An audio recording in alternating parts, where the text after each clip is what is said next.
Kia ora, Aries, welcome in. This is your reading, Aries, Sun, Ascendant and Moon for the full moon happening now, as we speak, literally. Full moon in Gemini. So I'm trying to keep the videos shorter and I'm trying to relay the information more quickly here, in speed. Our attention spans really aren't what they used to be so much, so just to try and keep these readings a little bit shorter. But thanks for joining me. We've got a rock mineral crystal card face down that I'm pulling right now for you, Aries. Find out what that is at the end of this reading, and you can carry it with you during the week. Excuse me, and take what resonates, leave what doesn't, and thanks again for your likes and comments, subscribes. It just really helps me to keep the channel going and to get the videos seen by more people too. So I thank you very much for that.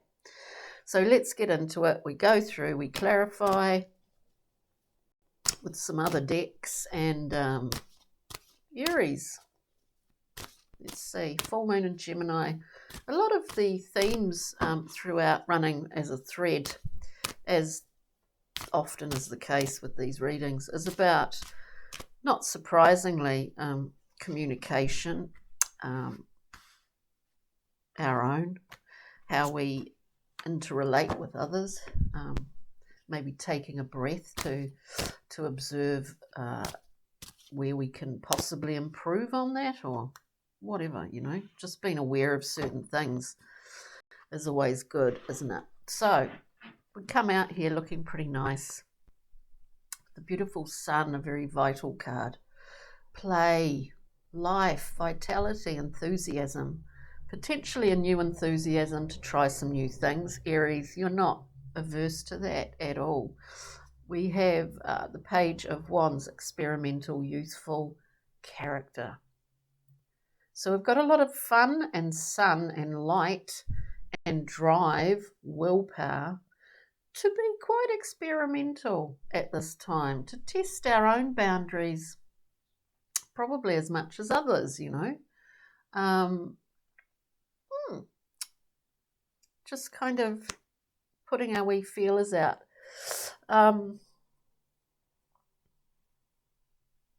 Then we have the beautiful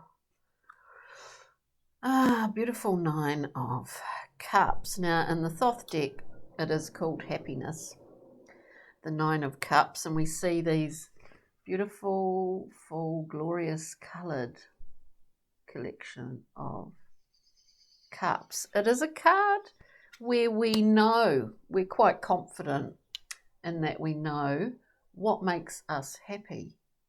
Like, we know the recipe, our own individual recipe. There's the other side of that, or the other aspect to that, is we don't want to get complacent with the things that we surround ourselves with that do make us happy. We don't want to take it for granted, And then we have the beautiful Six of Swords, an invulnerable card, a very strong card.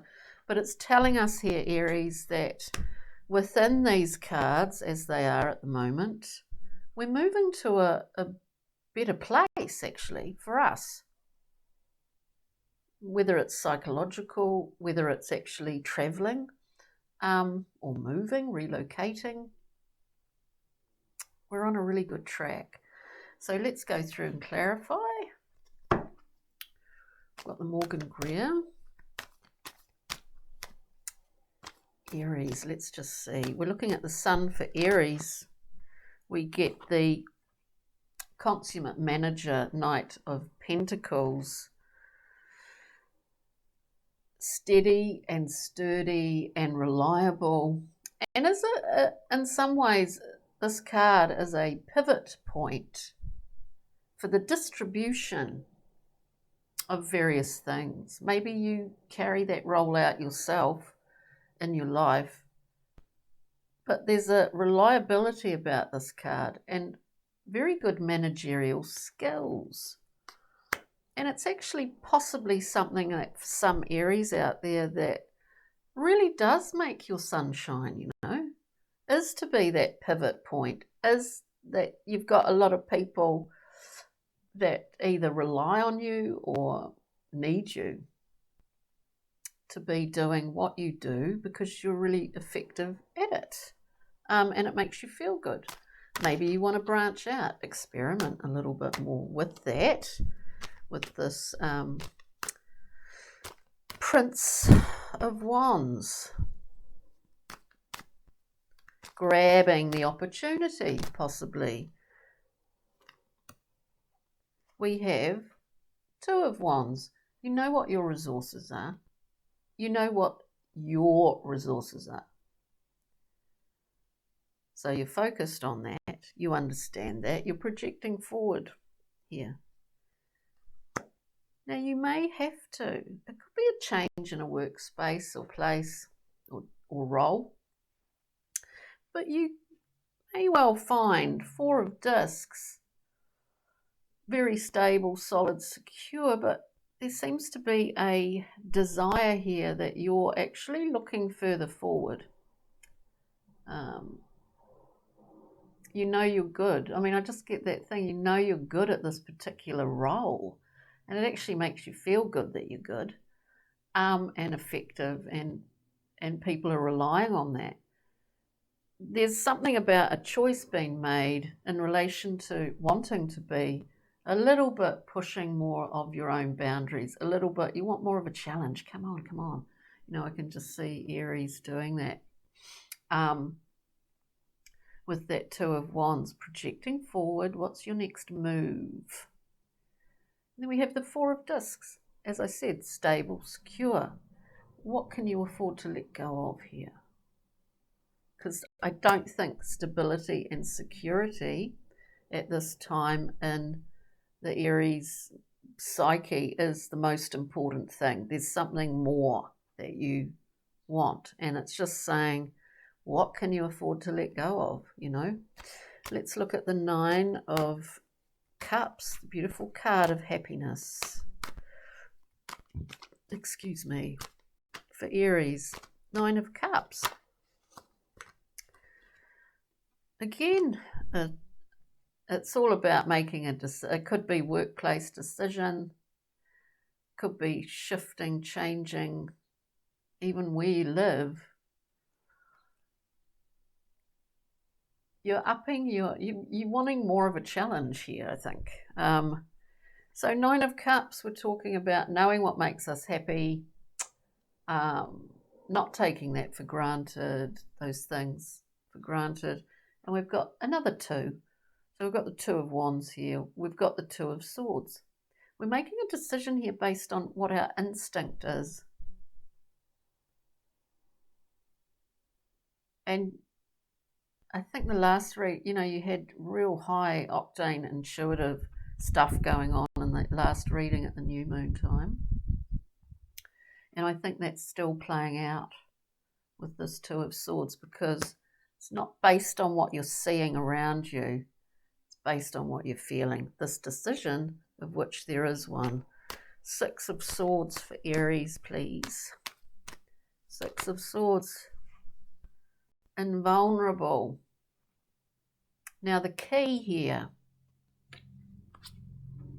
invulnerable position. Moving to a more conducive place. Now that's occurring, be it mentally, psychologically, emotionally, or physically. That itself is occurring largely due to strength.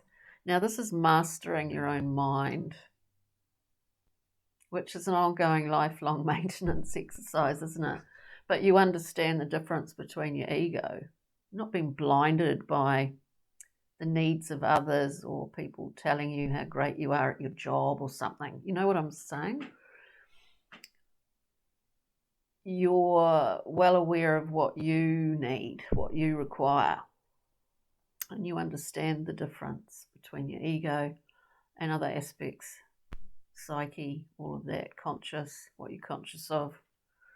What at this point you aren't, but you may well be conscious of soon. So it's all very interesting.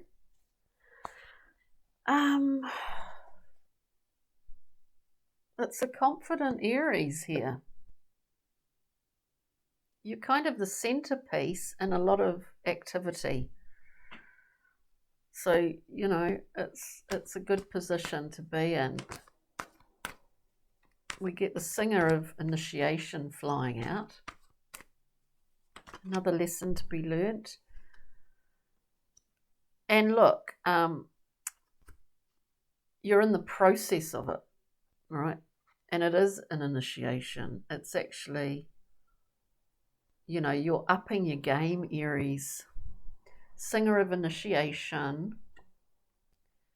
We have ecstasies, which is, excuse me, you know, a really high moment, peak experience. You're all lit up. Your feelers are turned on, highest volume. You're getting every bit of information that you need here. Now, in the fairy oracle, there's a blank card in the deck for you to put your own little fairy or whatever on. Now, in the deck I've left that empty because this is whatever you want it to be, Aries. And you're in the process of making a decision. But this story, which has a large level of movement and success within it, and power, I must say, will be what you want it to be. You actually have the ability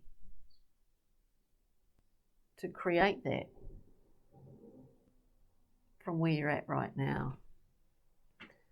And a higher, more full-on, more you way. You can do it, Aries. That's pretty good. Let's just look at the rock mineral crystal for the week that you can carry in your mind's eye. We've got blue topaz, which is beautiful, beautiful stone. Finding a spiritual ally, higher wisdom, abundance, and forgiveness. Forgiveness. And maybe that's the key in understanding and accepting your need to up your own ante and go whole hog on it. Do you know what I mean? So it's beautiful, blue topaz. On that note, Aries, thank you so much for joining me. We'll see you for the next new moon and have a wonderful time over this full moon in Gemini. Ka kite, bye.